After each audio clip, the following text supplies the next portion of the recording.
It's Wednesday, April 13th, and Joe Biden announced that he is going to authorize the use of E-15 gasoline in an effort to increase the U.S. fuel supply and reduce the gas prices. And that, of course, is all because of the pandemic and their situation in Russia right now. We're importing 10% of our oil from Russia. And that has many people pissed off because we closed down the Keystone Pipeline.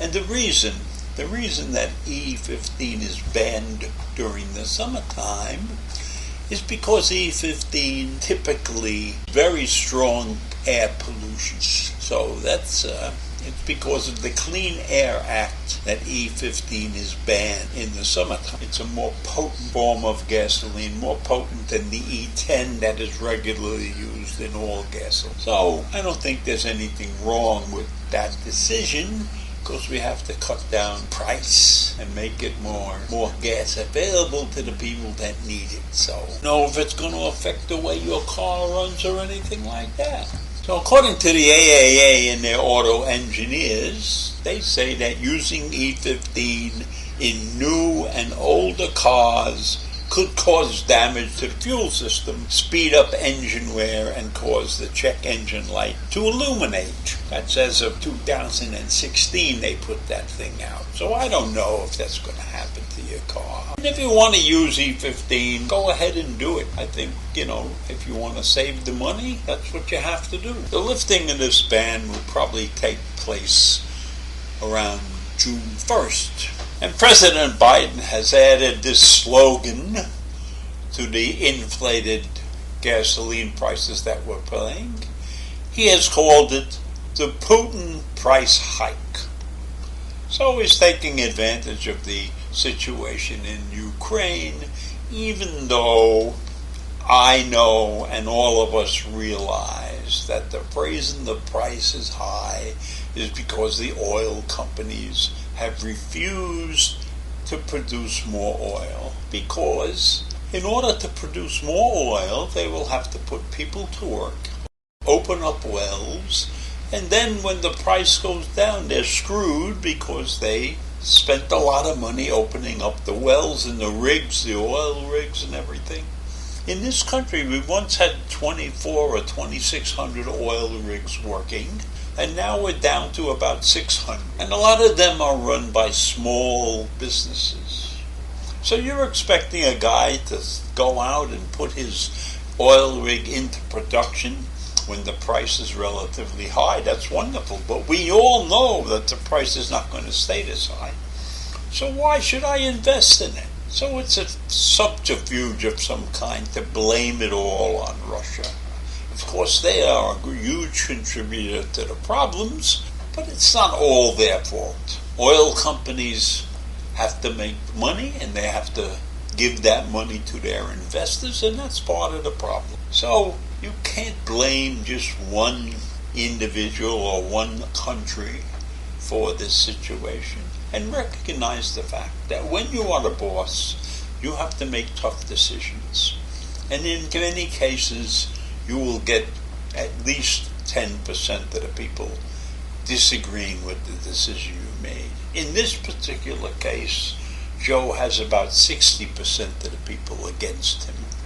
That's all the Republicans, and many disenchanted Democrats have swung to say bad things about him. We say that they're wrong at this point.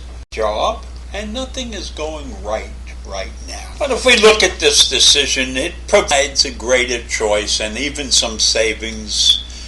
And it's also a source of fuel that is not dependent on an oil market. So right now it looks like a good choice.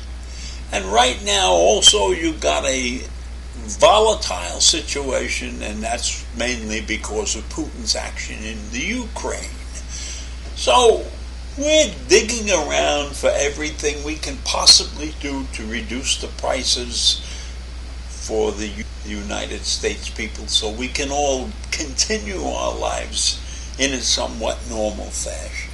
So on Tuesday, Biden announced a ban on all imports of Russian oil, gas, and energy to the United States. And that was a target on the main artery of Russia's economy. And that's because the Russian President Putin is at war with you. I am saying, why did it take this long to take this action? First they negotiated, and then they waited, and then he attacks, and he does other evil things, and they are killing people and burying bodies in huge graves, and they're raping, and they're leaving mines and explosives all over the country, and they got beaten back in trying to take Kyiv, and now they're on the other side of the country trying to take Odessa and Mariupol and small towns, and they're raping and they're pillaging, and we did nothing for 6 or 8 weeks to tame before we made this monumental decision to cut off their oil, when we should have done that even before the war started. We should have told them, if you start this war, we're going to stop taking your oil, and we're going to make sure that everybody else in the world is going to stop taking Russian oil. But no. In our great democracy creeps at the pace of a snail. Placed the eagle with a snail.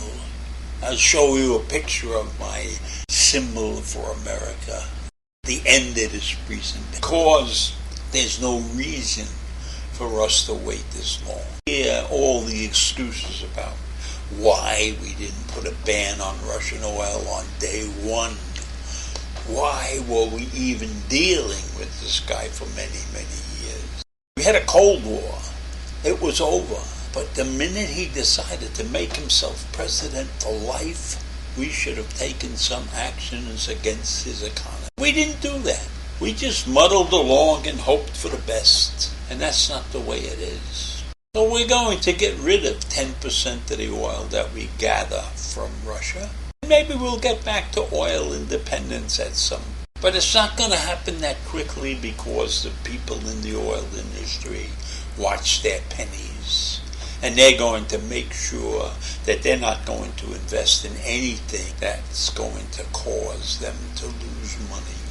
They haven't been doing very well for the last 6 years.